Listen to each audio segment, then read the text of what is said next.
Dear friends, welcome to my channel ಬದುಕಿನ ಭರವಸೆಗಳು. ಅಲ್ಲಮ್ಮ ಪ್ರಭುಗಳ ವಚನಗಳ ಓದು ಮತ್ತು ಅರ್ಥ ವಿಶ್ಲೇಷಣೆಯೊಂದಿಗೆ ನಾನು ನಿಮ್ಮೊಂದಿಗೆ ನಿಮ್ಮ ಪರಿಮಳ. ಆತ್ಮೀಯರೇ, ನೀರ ಮೇಲಣ ಗುಳ್ಳೆ ನಿಜವಲ್ಲ ಹರಿಯೇ, ಯಾರಿಗೆ ಯಾರುಂಟು ಎರವಿನ ಸಂಸಾರ ಅಂತ ದಾಸರು ಹಾಡಿದಂತೆ ಈ ಜೀವನವೆಂಬ ಮಾಯೆಯಲ್ಲಿ ಸಿಕ್ಕು ನಾನಾ ರೀತಿಯಲ್ಲಿ ಬಂಧನಕ್ಕೊಳಪಟ್ಟು ಚಿಂತೆಯೆಂಬ ಚಿತೆಯಲ್ಲಿ ಬೇಯುತ್ತಾ ಇರ್ತೇವೆ. ಆದರೆ ಅಂಥ ಯಾವ ಬಂಧನಕ್ಕೂ ಒಳಪಡದೆ ನಿಶ್ಚಿಂತರಾಗಿರುವ ಮಾರ್ಗವನ್ನು ಅಲ್ಲಮ್ಮ ಪ್ರಭುಗಳು ಈ ವಚನದಲ್ಲಿ ನಮಗೆ ತಿಳಿಸಿಕೊಟ್ಟಿದ್ದಾರೆ. ಬನ್ನಿ, ವಚನ ಏನಿದೆ ನೋಡೋಣ. ವಚನ: ಮಾಯದ ಬಲೆಯಲ್ಲಿ ಸಿಲುಕಿದ ಮರುಳ ನಾನೆಂದರಿದ ಪರಿಯ ನೋಡ. ಮಾಯದ ಬಲೆಯಲ್ಲಿ ಸಿಲುಕಿದ ಮರುಳ ನಾನೆಂದರಿದ ಪರಿಯ ನೋಡ. ಲಿಂಗವೆಂದರಿದ ಪರಿಯ ನೋಡ. ಲಿಂಗವೆಂದರಿದ ಪರಿಯ ನೋಡ. ತನ್ನ ವಿನೋದಕ್ಕೆ ಬಂದು ನಿಶ್ಚಿಂತ ನಿರಾಳ. ತನ್ನ ವಿನೋದಕ್ಕೆ ಬಂದು ನಿಶ್ಚಿಂತ ನಿರಾಳ. ಗುಹೇಶ್ವರನೆಂದರಿದ ಪರಿಯ ನೋಡ. ಗುಹೇಶ್ವರನೆಂದರಿದ ಪರಿಯ ನೋಡ. ಅರ್ಥ ಹೀಗಿದೆ: ಮಾಯದ ಬಲೆಯಲ್ಲಿ ಸಿಲುಕಿದ ಮರುಳ ಅಂದರೆ ಪಂಚಭೂತಗಳಿಂದ ನಿರ್ಮಾಣವಾದಂತಹ ಈ ದೇಹ ಮತ್ತು ಈ ಜಗತ್ತುಗಳು ಮಾಯೆಯ ಬಲೆಯಂತಿವೆ. ತನ್ನನ್ನು ತಾನು ಮರೆತು ಮರುಳನಾದಂತಹ, ಮರುಳ ಅಂದರೆ ಹುಚ್ಚನಾದಂತಹ ಜೀವ ಆ ಬಲೆಯಲ್ಲಿ ಸಿಲುಕಿಕೊಂಡಿದೆ ಅಂತ ಹೇಳ್ತಾರೆ. ನಾನೆಂದರಿದ ಪರಿಯ ನೋಡ ಅಂದರೆ ನಾನು ಮರುಳ, ಮಾಯದ ಬಲೆಯಲ್ಲಿ ಸಿಲುಕಿ ಮರುಳನಾದಂತಹ ನಾನು ಮರುಳ ಎನ್ನುವುದನ್ನು ಅರಿತಿರುವ ಪರಿಯನ್ನು ನೋಡು ಅಂತ ಹೇಳ್ತಾರೆ. ವಿಷಯಗಳ ಮೋಹದಲ್ಲಿ ಬಂಧಿತನಾಗಿ ಎಲ್ಲವನ್ನ ಮರೆತು ಜೀವಾತ್ಮನು ಒಂದು ದಿನ ಎಚ್ಚರನಾಗ್ತಾನೆ. ಸತ್ಸಂಗದಿಂದ ತಾನು ಬಲೆಯಲ್ಲಿ ಸಿಲುಕಿದ್ದೇನೆ ಅನ್ನುವುದನ್ನು ಅರಿತುಕೊಳ್ಳುವ ಪರಿಯನ್ನು ಈ ವಚನದಲ್ಲಿ ಅಲ್ಲಮ್ಮ ಪ್ರಭುಗಳು ಹೇಳ್ತಾರೆ. ಲಿಂಗವೆಂದರಿದ ಪರಿಯ ನೋಡ. ಆಗ ಬಂಧನದಿಂದ ಮುಕ್ತನಾಗುವ ತೀವ್ರ ಬಯಕೆ ಅವನಲ್ಲಿ ಉಂಟಾಗ್ತದೆ.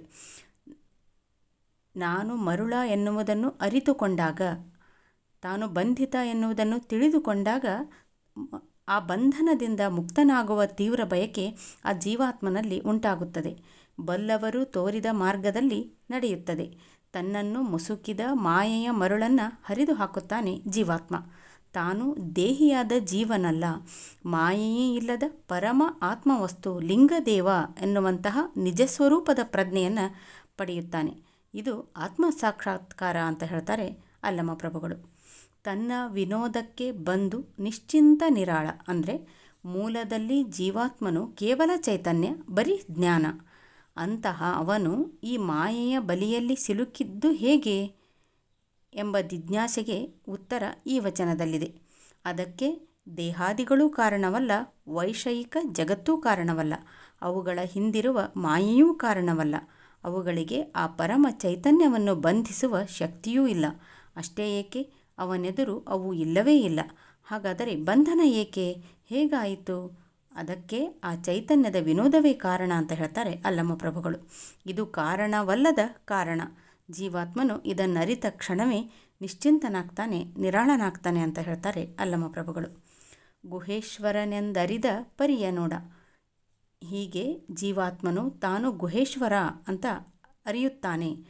ಅರಿತುಕೊಂಡಾಗ ಆ ಅರಿತುಕೊಂಡಿರುವ ಪರಿ ಯಾವುದು ಅನ್ನೋದನ್ನು ಕೂಡ ಅಲ್ಲಮ್ಮ ಪ್ರಭುಗಳು ಇಲ್ಲಿ ಹೇಳ್ತಾರೆ.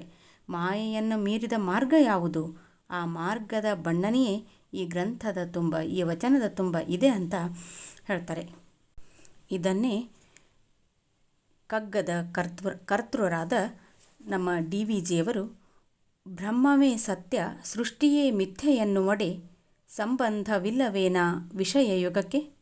ಬ್ರಹ್ಮವೇ ಸತ್ಯ ಸೃಷ್ಟಿಯೇ ಮಿಥ್ಯೆ ಎನ್ನುವಡೆ ಸಂಬಂಧವಿಲ್ಲವೇನಾ ವಿಷಯ ಯುಗಕ್ಕೆ. ನಮ್ಮ ಕಣ್ಮನಸ್ಸುಗಳೇ ನಮಗೆ ಸಟೆ ಪೇಳುವಡೆ ನೆಮ್ಮುವುದದಾರನೋ ಮಂಕುತಿಮ್ಮ ಅಂತ ಪ್ರಶ್ನೆ ಮಾಡ್ತಾರೆ. ಈ ಬ್ರಹ್ಮವೇ ಸತ್ಯ, ಇದು ನಿಜವಾದದ್ದು, ಈ ಸೃಷ್ಟಿಯೆಲ್ಲ ಒಂದು ಮಾಯೆ, ಇದು ಸುಳ್ಳು ಅನ್ನೋದಾದರೆ ಈ ಎರಡಕ್ಕೂ ಏನೂ ಸಂಬಂಧವೇ ಇಲ್ಲವೇ? ಬ್ರಹ್ಮನೇ ತಾನೇ ಈ ಸೃಷ್ಟಿ ಮಾಡಿದ್ದು. ಹಾಗಿದ್ದರೆ ಇವೆರಡಕ್ಕೂ ಸಂಬಂಧವಿಲ್ಲವೆಂದು ಹೇಗೆ ಹೇಳುವುದಕ್ಕಾಗುತ್ತದೆ?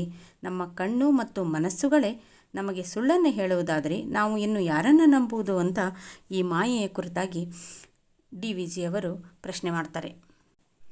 ಇದೇ ಮಾಯೆಯ ಕುರಿತು ಹೇಳುವ ಅಲ್ಲಮ ಪ್ರಭುಗಳು ಮಾಯೆಯಲ್ಲಿ ಸಿಲುಕಿದ ಜೀವಾತ್ಮ ನಿಶ್ಚಿಂತನಾಗುವುದು ಹೇಗೆ, ನಿರಾಳನಾಗುವುದು ಹೇಗೆ ಅನ್ನೋದನ್ನು ಈ ವಚನದಲ್ಲಿ ಹೇಳಿದ್ದಾರೆ.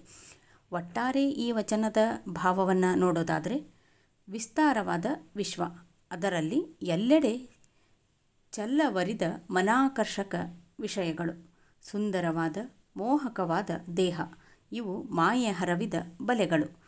ಶಿವಾಂಶಿಕನಾದ ಜೀವ ಆಮಿಷಕ್ಕೊಳಗಾಗಿ ಈ ಬಲೆಯಲ್ಲಿ ಸಿಲುಕಿಕೊಳ್ತಾನೆ.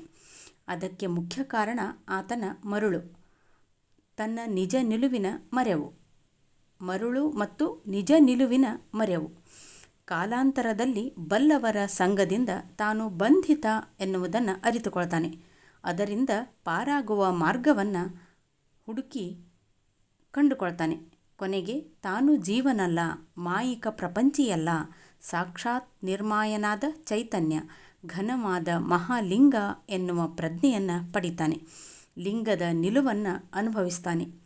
ಲಿಂಗರೂಪನಾದ ಅವನು ಜೀವ ಭಾವ ತಾಳಿದುದು ಏಕೆ, ಭ್ರಮಾತ್ಮಕ ವಿಷಯ ಜಾಲದಲ್ಲಿ ಸಿಕ್ಕಿ ಹಾಕಿಕೊಂಡದ್ದು ಏಕೆ, ಯಾವ ನಿಶ್ಚಿತ ಕಾರಣವೂ ಇಲ್ಲ, ಬರೀ ಲಿಂಗ ವಿನೋದ ಎಂಬುದನ್ನು ಅರಿತ ಕ್ಷಣವೇ ಆತ ನಿಶ್ಚಿಂತನಾಗ್ತಾನೆ, ಪ್ರಶಾಂತನಾಗ್ತಾನೆ, ನಿರಾಳನಾಗ್ತಾನೆ ಅಂತ ಹೇಳ್ತಾರೆ ಅಲ್ಲಮ ಪ್ರಭುಗಳು. ಹಾಗೆ ಮಾಯೆಯ ಬಲೆಯಲ್ಲಿ ಸಿಲುಕಿದ ಜೀವನು ನಿಶ್ಚಿಂತ ನಿರಾಳನಾದ ಪರಿ ಯಾವುದು? ಅದುವೇ ಭಕ್ತಿಪಥ. ಆ ಪಥದ ದರ್ಶನ ಈ ವಚನಗಳಲ್ಲಿದೆ ಅಂತ ನಾವು ಕಂಡುಕೊಳ್ಳಬಹುದು.